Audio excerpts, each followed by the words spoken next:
The number of positive COVID-19 cases continue to climb in the province. So much so, there are currently more new cases being announced in the Edmonton region than all of Ontario. As COVID-19 cases surge in Alberta, a new poll finds Albertans are divided, whether they believe pandemic restrictions are going too far or not far enough. So you have a very divided province when it comes to what Albertans think about whether the restrictions are hitting the right note or not.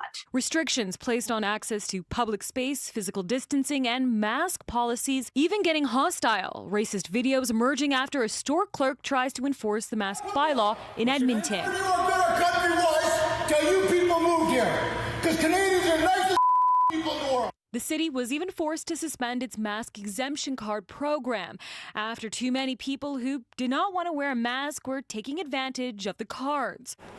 When it comes to the response to the crisis, Albertans remain split again over whether they believe Premier Jason Kenney is doing a good enough job. Kenney's approval rating has been the lowest across Canada throughout the pandemic, falling from 67% to 51% between April and August. And it reflects the fact that you've got two very distinct and different ideologies in Alberta.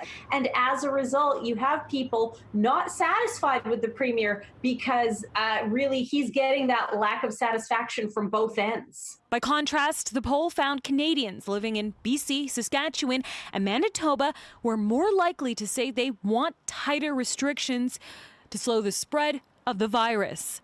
In Edmonton, Rochelle Soufi, City News.